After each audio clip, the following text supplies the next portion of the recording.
Disebut Pak di Quran, surah Al-Anfal ayat 2. Disebut nama Allah, qalbu bergetar. Benar? Udah bergetar belum? Disebut nama Allah.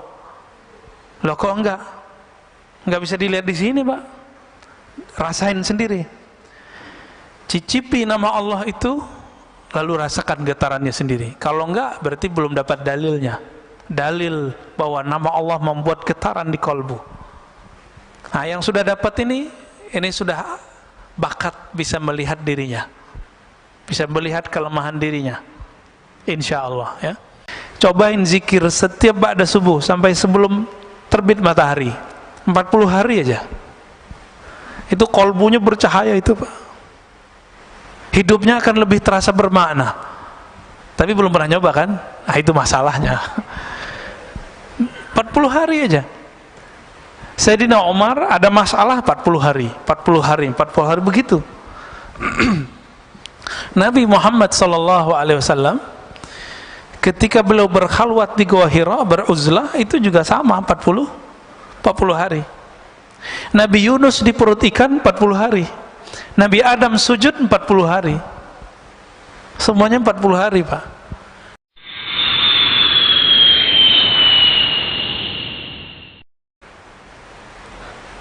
Yaitu iblis, yaitu Samiri.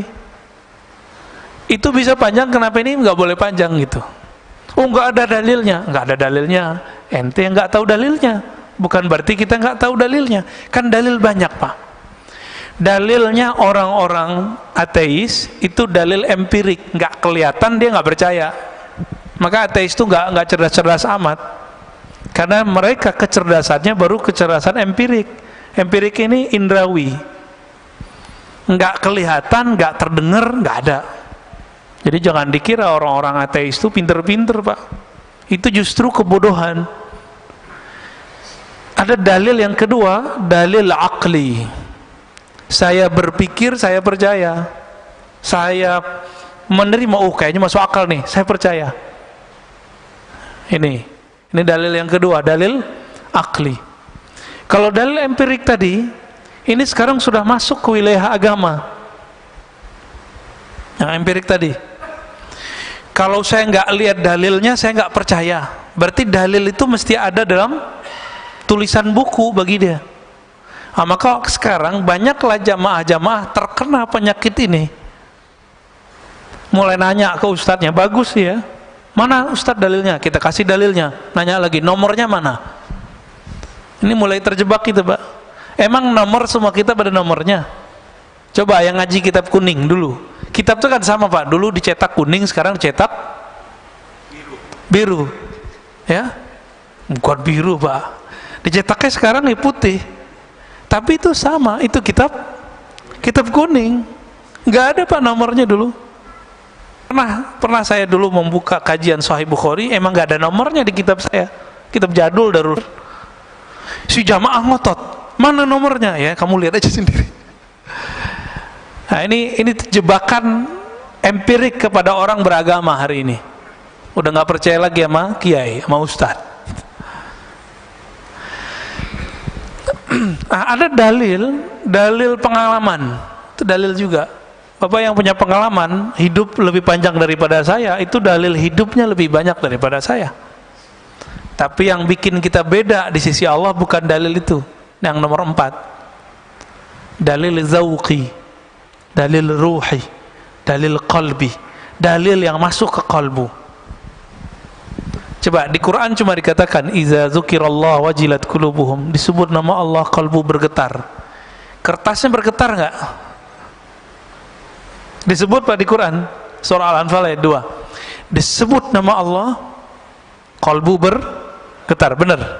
Udah bergetar belum? Disebut nama Allah. Loh kok enggak? Enggak bisa dilihat di sini, Pak. Rasain sendiri.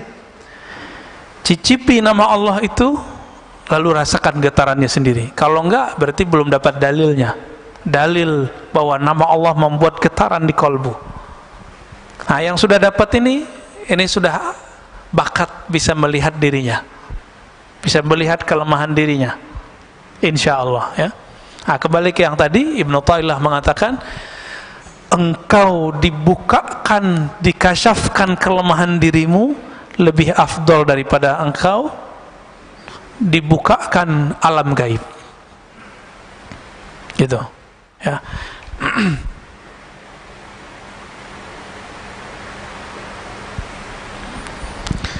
Supaya kita bisa melihat diri sendiri, gimana caranya? Supaya kita tidak terhijab oleh diri kita sendiri. Maka dalam kalam berikut beliau mengatakan, ukhruj min awsafi syariyatik, keluarlah engkau dari sifat-sifat manusiawimu. Jam segini kalau manusia sedangnya ngapain, Pak? Tidur. Nah itu, keluar dari sifat itu. Ngapain? Kalau nggak ta'lim, zikir. Kalau nggak ta'lim, zikir. Udah itu aja, Pak. Cobain zikir setiap ba'da subuh sampai sebelum terbit matahari, 40 hari aja. Itu kolbunya bercahaya itu, Pak. Hidupnya akan lebih terasa bermakna. Tapi belum pernah nyoba kan? Nah itu masalahnya. 40 hari aja. Sayyidina Umar ada masalah 40 hari, 40 hari, 40 hari begitu.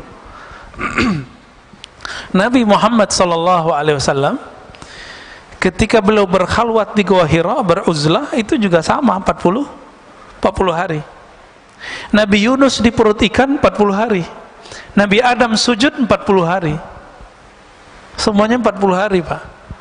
Maka hadisnya, orang yang sholat subuh ya, man shallal fajra, orang yang salat subuh, atau ya man shalla arba'ina sabahan, yang salat 40 kali subuh ma'al imam. Di riwayat Imam Tirmizi itu ada mendapatkan takbiratul ula, mendapatkan takbir pertamanya imam. Berarti dia bukan enggak terburu-buru ya. Maka setelah 40 hari, azharallahu ya nabi al-hikmah min qalbihi ala lisani. Allah akan pancarkan dari kolbunya ada hikmah, memancar dari kolbu, tumpah ruah lewat mulutnya. Coba Pak amalkan itu, coba sekali aja deh. Seumur hidup masa nggak mau nyoba ya. Oleh Nabi Muhammad SAW ketika beliau hidup sudah diringkas jadi 10 hari 10 hari setiap Ramadan. Kalau sanggup kita 40 hari, itu kita udah bisa, Pak. 4 kali Ramadan nggak perlu itikaf, nggak apa-apa. Ya. Efeknya hampir lebih dahsyat 40 hari itu. Tapi karena Nabi memberi rukhsah kepada umat, karena umatmu mau cari Lailatul Qadar mulu ya, maka dapatlah itu 10 hari. Jadi kata beliau, Ibnu Athaillah Sekandari, ukhruj, keluarlah kamu dari sifat manusiamu. Malas, ngantukan. Nah. Tapi hadir di sini ngantuk aja dapat berkah ya. Ketiduran dapat berkah insyaallah. Kenapa? Hadisnya sahih riwayat Imam Bukhari. Allah mengatakan Allahumma shalli alaih. Ya malaikat ya. Allahumma shalli alaih. Setiap kali ada orang duduk di tempat salatnya, maka malaikat berdoa Allahumma shalli alaih. Ya Allah sampaikan salawat kepadanya. Rahmati orang ini. Allahumma arhamhu. Allahumma firlahu. Ya Allah rahmati dia, ampuni dia. Kita duduk aja Pak, maka enak tuh. Tidur lagi taklim itu enak. Didoain malaikat. Tapi yang bangun lebih enak lagi. Sifat basyariyah apa yang dikatakan di sini? An kulli wasfin mutanaqidin li'ubudiyatik. Semua sifat-sifat yang berlawanan dengan penghambaan diri kepada Allah. Malas, lawannya apa? Rajin ibadah. Maka sifat malas ini ya turunannya malas tidur. Nah, kalau anak kampus malas ngapain? Nulis skripsi Pak. Oh nggak bisa fokus. Gimana mau fokus? Handphonenya main terus. Ini anak-anak kampus nih. Nggak bisa fokus. Kenapa? Karena main game terus, YouTube terus. Akhirnya nggak bisa fokus. Mau S1, S2, S3 sama. Ya, jangan dikira dosen-dosen yang lagi, kan dosen-dosen itu disuruh kuliah sekarang untuk S3. Itu juga kecanduan main handphonenya lebih dahsyat daripada anak S1. pas masuk kelas kayaknya paling bijak gitu ya, ngata-ngatain mahasiswanya biar nulis skripsi, disertasinya nggak beres. Sama aja bohong ya. Tapi lumayan, S1 udah lewat ya, lumayan kan. Supaya apa? Supaya apa kita melawan sifat-sifat yang berlawanan dengan ubudiyah itu? Linida'il haqqi mujiban, supaya kita mampu menjawab panggilan Allah Subhanahu wa ta'ala. Setiap sepertiga malam terakhir itu ada hadis yanzilu rabbuna, Allah turun. Jangan usah dibayangin Allah turun, karena Allah bukan benda ya. Allah bukan benda, jadi nggak usah dibayangin. Lalu Allah berfirman, adakah yang bertobat, aku akan terima. Adakah yang minta hajatnya, aku akan tunaikan. Adakah yang minta perlindungan, aku akan beri. Jadi nggak usah ke dukun Pak ya. Dukun tertinggi itu ya sepertiga malam terakhir itu, nggak usah jauh-jauh. Cuma karena kita tidak mau mengikuti jalur ini, maka kita menjadi budak selain Allah Subhanahu wa ta'ala. Wa min hadratihi qariba, dan kehadirannya Allah terasa dekat. Kenapa sepertiga malam terakhir itu spesial? Karena di saat itu tidak ada gelombang suara dari yang lain. Orang nggak tertarik Pak mau buka handphone, kecuali yang lagi riya, tahajud yuk. Dalam hatinya tuh terbersit tuh, terbersit. Coba aja cek sendiri ya. Ayo bangun tahajud. Itu setan ngomong Pak, karena setan ada dalam diri kita. Ayo bangunin orang biar kelihatan kalau kamu udah bangun. Terbersit tuh, hati-hati ya. Maka sebelum pasang-pasang status, baca ta'awuz dulu. A'udzubillahi minasyaitonirrajim, aku berlindung dari setan yang terkutuk. Baru Pak bangunin orang. Main bangunin aja ya, belum juga sholat. Baru bangun doang ya. Nah, ini saya lihat di grup-grup WA lagi ramai itu Pak ya, terutama yang baru-baru gabung, yang reuni-reuni ya, grup-grup macam-macam lah. Nah, setan masuk juga. Setan nggak bisa main WA Pak, tapi bisa main WA kita.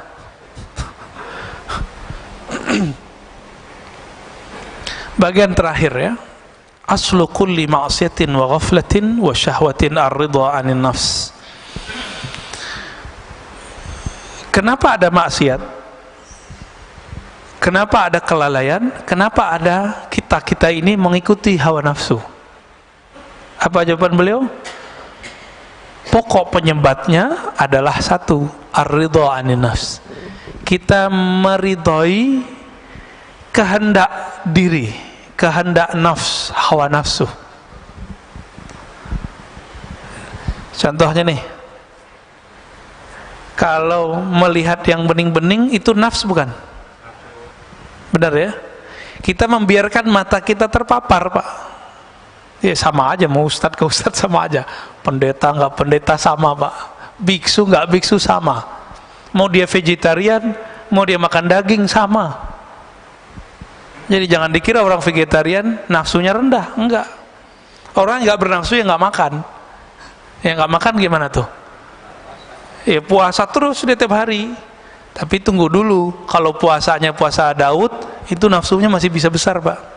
Makanya Nabiullah Daud istrinya 100, gundiknya kita nggak tahu berapa. Kan raja, istri resminya berapa? 100, budak-budaknya lebih banyak. Nabiullah Daud, itu puasa Daud loh. Jadi beberapa kiai di Jawa itu menemukan ternyata obat kuat alami itu namanya puasa Daud. Jadi kalau cuma puasa Daud itu bukan melemahkan syahwat, justru syahwatnya tambah kenceng ntar. Ya. Nabi Daud karena tahu dia tambah kenceng, ini ya nikah lagi. Coba kita kan di Indonesia susah mau nikah lagi Pak. Curhat curcol ya. Itu Pak Mirwan tuh yang curcol tuh, bukan saya ya.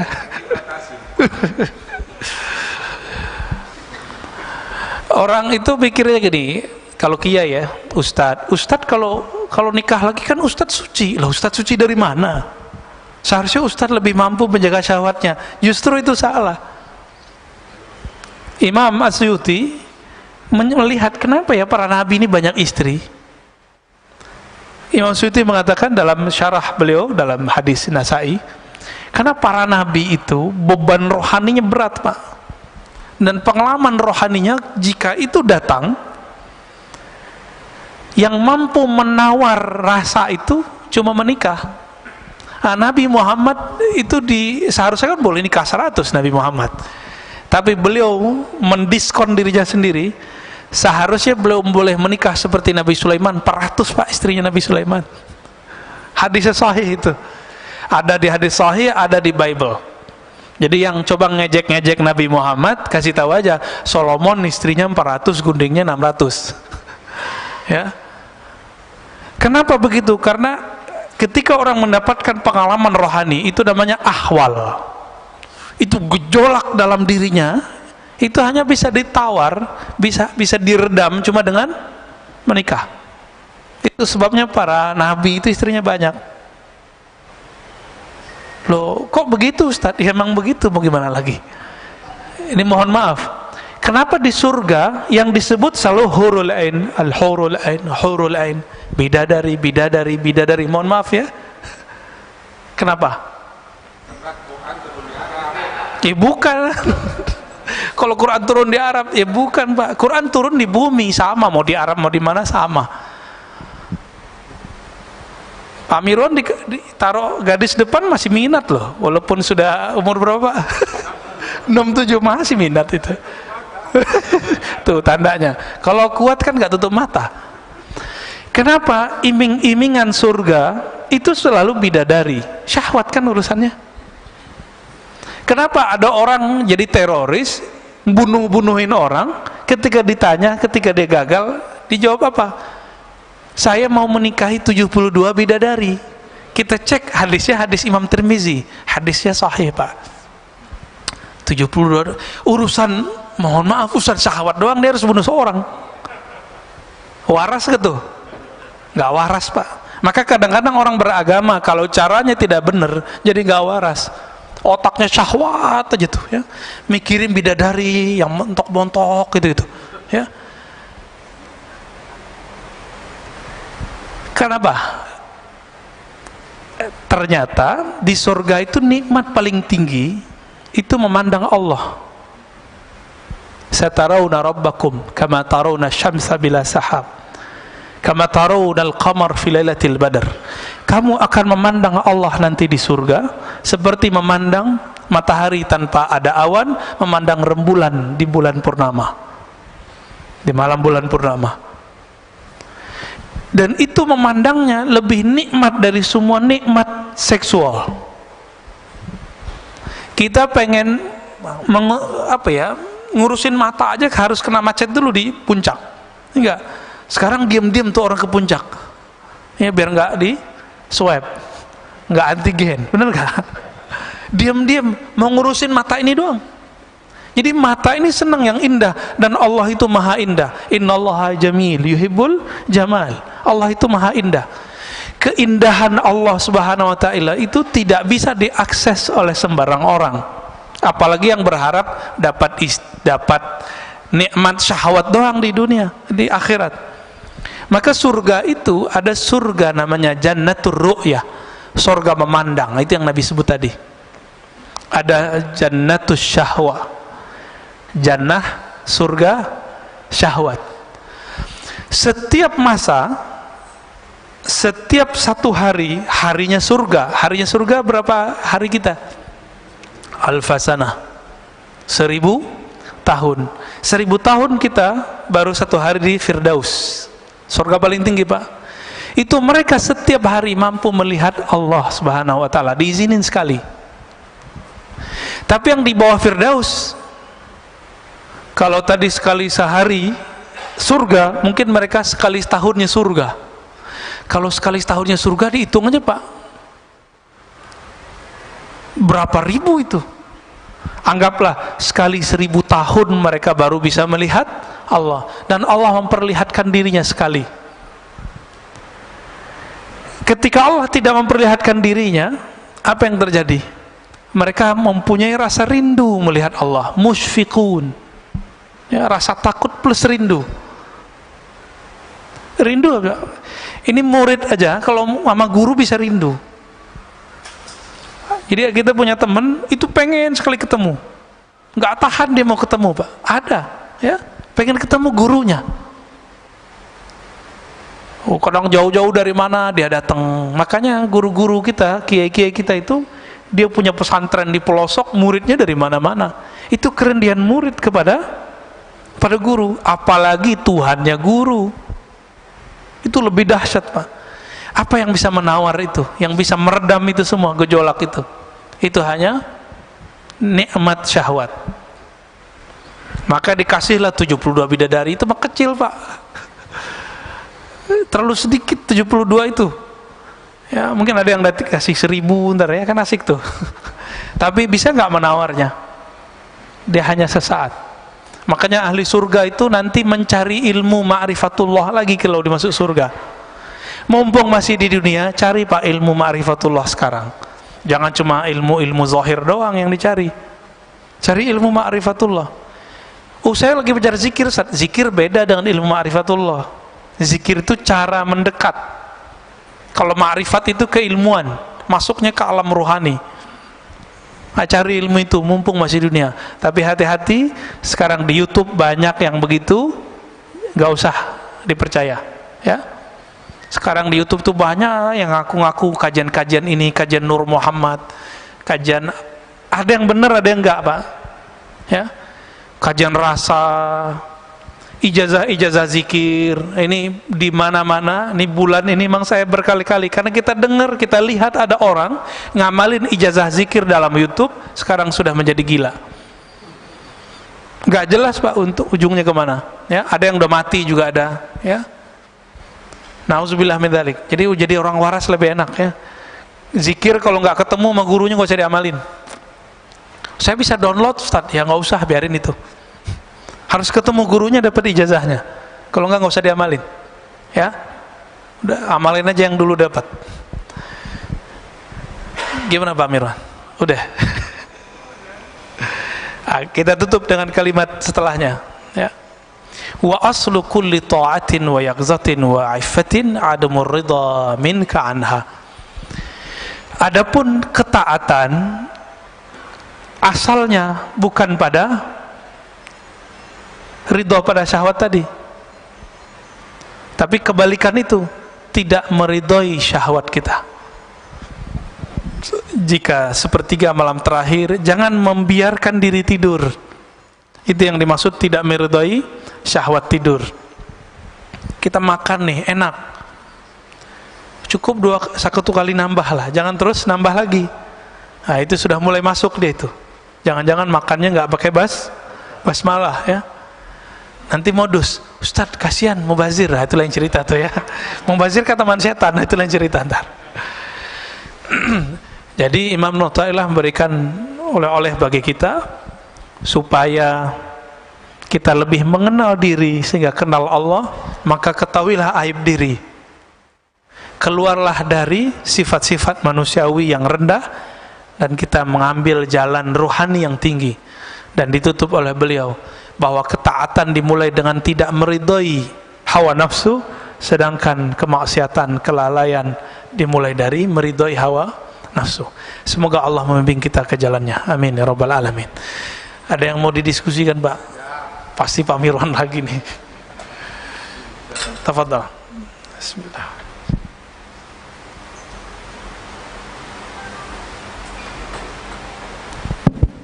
Assalamualaikum warahmatullahi wabarakatuh. Waalaikumsalam warahmatullahi.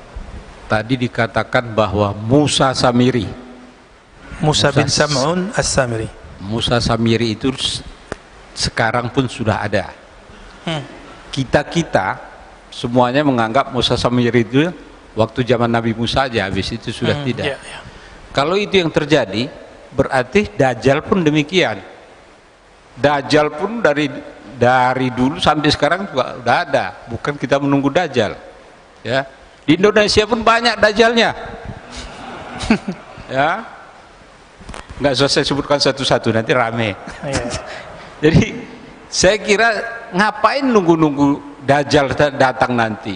Dajjal sekarang aja kita basmi. Demikian, assalamualaikum warahmatullahi wabarakatuh. Iya, Samiri itu ya dajjal, Pak.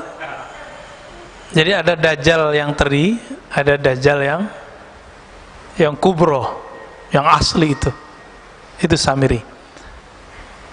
Sahabat-sahabat Nabi beberapa diizinkan oleh Rasulullah untuk bertemu. Bahkan ada yang dia lagi berlayar terdampar di satu pulau. Itu Tamim Ad-Dari. Ketemu dengan Dajjal As-Samiri. Di satu pulau yang mana kita nggak tahu, Pak. Kan katanya pulau, bukan pulau Seribu, Pak. Apa segitiga Bermuda apa ya. Wallahu alam, kita kan nggak ngerti. Itu urusan Allah lah. Ya, jangan berspekulasi.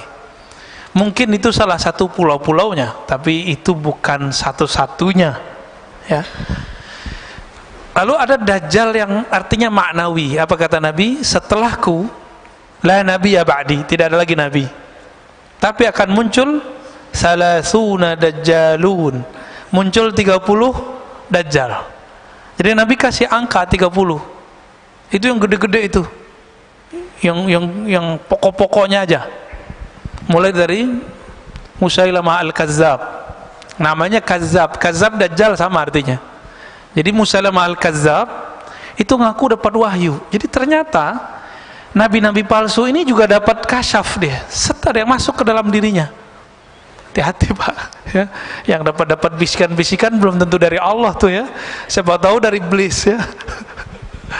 Karena tadi iblis Azazil ini punya ring satu tadi, sekitar 70-an ribu, itu datang kepada calon-calon wali membisikkan kalam-kalam yang dulu iblis dapatkan sama saya masih menjadi malaikat, menjadi bagian dari malaikat. Jadi iblis itu mempunyai memori takdir. Itulah yang diceritakan kepada dajjal-dajjal teri itu. Makanya kalamnya pengikut-pengikut dajjal yang ini persis seperti yang terjadi. Dia bilang akan terjadi ini, kejadian, Pak. Karena itu memori lama yang dia dapatkan dari Azazil. Gitu, ya.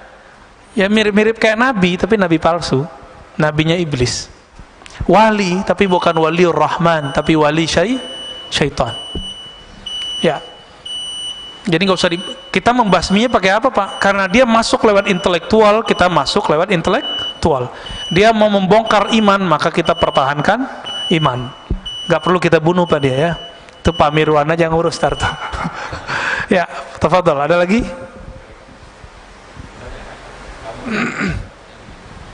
Ya, fadhol. Assalamualaikum, Pak Ustadz. Assalamualaikum.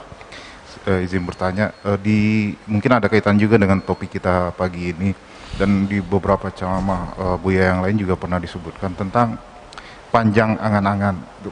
Itu apakah mudaratnya buat kita? Kemudian juga apa bedanya dengan cita-cita? Apakah boleh kita memiliki cita-cita seperti pengen punya kebun, punya apa, punya lain-lain lah gitu, Pak. Mohon penjelasannya, Pak. Makasih. Iya, betul. Ini kolbunya nanya ini, Pak. Kita punya masalah dalam setiap diri kita, mau dia ustadz, jamaah, kiai, santri, sama. Apa masalah kita? Tulul amal. Tul artinya panjang, amal. Amal itu bahasa Arab pakai hamzah. Secara harfiah artinya itu cita-cita. Secara harfiah. Tapi dalam bahasa Indonesia, cita-cita beda dengan angan. Cita-cita itu sifatnya luhur, sedangkan angan-angan sifatnya belum tentu luhur. Luhur tinggi, ya, mulia. Kapan angan-angan itu tidak menjadi angan-angan? Kalau dia dikaitkan dengan Allah. Contohnya nih, ya. Saya pengen umroh, angan-angan. Beda nggak dengan saya berniat umroh? Itu beda. Kalau ingin umroh cuma bilang, ya Allah, orang umroh saya kok enak ya, gitu doang, Pak, nyesek di badan. Coba kalau bisa umroh, itu angan-angan namanya. Tapi kalau sudah namanya cita-cita, saya mulai nyicil. Karena cita-cita bahasa Indonesia itu sudah ada niat di dalamnya. Niat itu pasti karena Allah. Itu bedanya. Jadi ketika dilibatkan Allah di dalamnya, dijadikan Allah sebagai tujuan akhir, maka angan-angan langsung berubah menjadi niat. Langsung berubah jadi niat, Pak dia. Bapak niat, misalnya nih, ada di antara antum yang masih ngontrak misalnya. Misal, sedih gitu, ya Allah, ngontrak saya, ya Allah. Kasihan anak-anak, rumahnya kecil. Lalu kita berdoa, ya Allah, saya ingin menunaikan kebutuhan anak istriku, tolong izinkan ya Allah. Lalu orangnya bekerja. Itu baru namanya niat. Kalau angan-angan gimana? Tidur aja, Pak. Angan-angan aja. Kalau ada temannya beli rumah, nyesek aja. Orang nyicil rumah, nyicil doang, ngejek ya. Nyicil kan lebih cakep, Pak, daripada ngontrak. Kalau nyicil, dia nyewa tapi berujung dengan kepemilikan, ya enggak? Kalau nyewa, mau 1000 tahun nyewa, tetap aja nyewa. Nah, itu beda orang berniat dengan orang berangan-angan. Dan tulul amal ini adanya di sini, Pak, di fikrah. Di sini dia. Ketika tidak dilibatkan kolbu, maka dia menjadi angan-angan. Dan biasanya bikin orangnya suka ngayal, suka melamun. Nah, beda dengan yang berniat. Kalau yang berniat, diamnya berpikir. Kalau yang angan-angan ini, diamnya melayang. Diamnya ngayal aja, gak jelas. Kalau udah ngayal, setan masuk nggak? Masuk. Tapi kalau berpikir, setan susah nembus. Jadi setan itu nggak bisa nembus orang mikir. Itu hebatnya. Nggak perlu kita sakti untuk melawan setan. Berpikir aja, nggak masuk, Pak, setan. Abu Bakar karena berpikirnya cepat, dia langsung tahu, kalau Muhammad yang ngomong saya percaya. Tuh fikirannya main, fikrahnya oke. Jadi fikrahnya salim. Jadi nggak tulul amal. Ya. Sayyidina Umar banyak nanya. Tapi setelah fikrahnya selesai, dia pertanyaannya sedikit. Nah, ini dia. Jadi boleh nggak kita bercita-cita? Ya harus bercita-cita. Nah, cita-cita ini kalau dalam bahasa Arab yang positif itu disebut himmah aliyah. Coba kalau nanti saya mapan, saya akan tahajud setiap malam. Ya, saya akan misalnya bagaimana? Kayak Pak Mirwan nih, jamaah setiap saat. Saya akan tahfiz Quran, itu namanya cita-cita, himmah. Bahasa Arabnya himmah aliyah. Tapi coba cek, Pak, nanti. Kalau dia sudah mapan, dia kerjakan nggak yang dia cita-citakan dulu? Maka di hikam nomor 2, itu disindir orang-orang yang tuh dulu punya cita-cita tinggi, setelah dia mendapatkan kesempatan itu, cita-citanya dia pinggirkan. Ini setan kan nggak akan diem. Setelah semua cita-cita Bapak terwujudkan, maka dikirimlah handphone ke kita, dikirimlah TV online kepada kita. Apa yang terjadi? Kita bisa duduk di depan TV 2 jam, bisa di depan YouTube 2 jam, tapi tidak bisa zikir 2 jam, nggak bisa baca Quran 2 jam. Ini tanda-tanda kalau antum tuh perdaya semua. Sama, saya juga begitu. Ya, kena semua kita ya. Ya, saya juga kena, Pak. Sama-sama kita perbaiki. Ya, ada lagi, Pak, cukup? Cukup lah ya. Oh, masih ada. Ini ahlul bait ini. Assalamualaikum, Ustaz. Caranya 2, Pak. 1 berguru. Nanti guru itu kasih guidance, kamu amalkan ini. Karena kita percaya sama guru ini, kita tahan, Pak, 2 jam di depan mushaf. Itu 1. Yang kedua, kalau udah berguru, ilmui apa yang diamalkan. Sahabat itu kenapa sanggup zikir dari ba'da subuh sampai zuhur? Itu mereka nggak beranjak, karena dia tahu rahasia zikir ba'da subuh sampai syuruk, apalagi lanjut gitu. Kayak weekend begini, katanya kalau sudah mapan pengen di masjid aja, ya kena corona, Pak.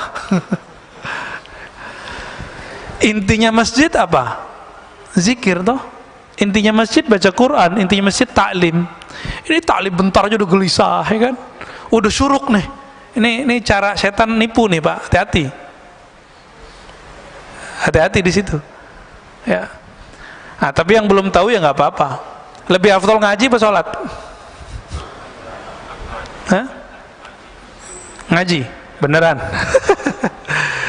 Dulu Imam Malik lagi taklim, azan, kan beliau ngajarnya di Masjid Nabawi, azan Pak.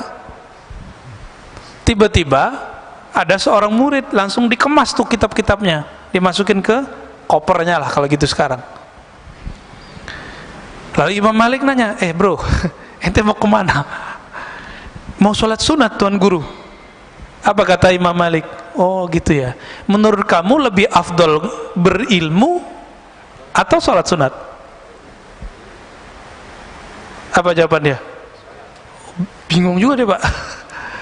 Tapi dia pikir-pikir, iya ya, berilmu. Udah, nggak jadi Pak, dia taruh lagi kitabnya. Masih ingat ada dalil hadis bahwa Allah lebih suka kepada orang alim yang tidur daripada orang yang tidak berpengetahuan lagi sholat. Karena orang yang nggak berpengetahuan sholat, dia merasa dirinya alim, dia merasa dirinya lebih mengerti, dia merasa dirinya suci dengan sholatnya. Coba Pak, kalau semua orang kayak tadi, wah syuruk nih pada sholat semua, saya ngomong sendiri dong. Kan kacau itu. Ini akibat ya, akibat kita nggak bisa melempatkan sesuatu pada tempatnya. Cuma 2 kali seminggu kok, sekarang udah dihapus kok yang pagi-pagi yang lainnya kan. Udahlah ya. 3 lagi. Udah Pak, kalau nggak ada nggak usah ditahan Pak.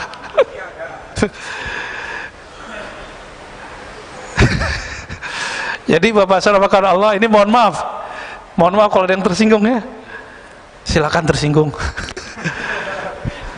Kalau ada taklim, siapapun yang taklim, suka nggak suka, nyaman nggak nyaman, duduk aja. Antum dapat berkahnya lebih afdol dari 100 rakaat sholat kita Pak. Dalilnya ada di Sunan Ibnu Majah, hadisnya hasan. Dan Imam Syafi'i mengatakan begitu juga, aku mempelajari 1 bab ilmu lebih aku sukai daripada sholat 100 rakaat. Kalau di hadis Ibnu Majah 1000 rakaat. Itu sebenarnya angka-angka aja. Kalau wali Allah sholat karena dia sholat dengan ilmu, itu lebih afdal dari 1.000.000 rakaat orang awam. Itu kan angka-angka aja. Maksudnya gimana? Kalau orang berilmu yang Allah pandang kalbunya Pak, wah kalbunya mau denger nih. Antum kalau mau dengar orang berarti sudah merendahkan diri kan? Berarti waduh Allah pandang Pak. Kalau udah nggak mau dengar orang, Allah pandang nggak sholat kita? Nggak dipandang sholat kita. Makanya kalau isya itu ya, kita kalau taklim ba'da maghrib sampai isya, kita lagi ngaji dia langsung sholat Pak masuk. Dia nggak tahu adabnya. Ini kita kasih tahu adabnya.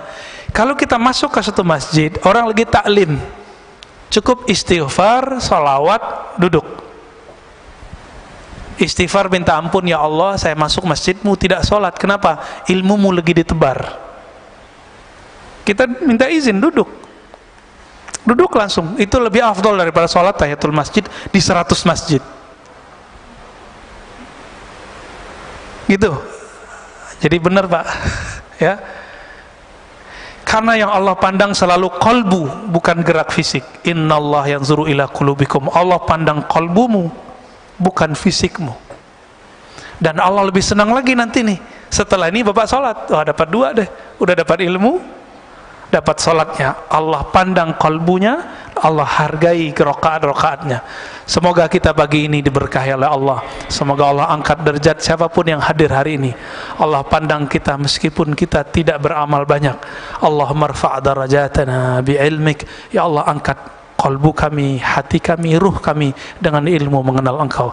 Rabbana atina fid dunya hasanah wa fil akhirati hasanah wa qina adzabannar. Berikan kami kebahagiaan di dunia ya Allah, dan kebahagiaan memandang-Mu di akhirat ya Allah. Wa sallallahu ala sayyidina Muhammad walhamdulillah rabbil alamin. Assalamualaikum warahmatullahi wabarakatuh.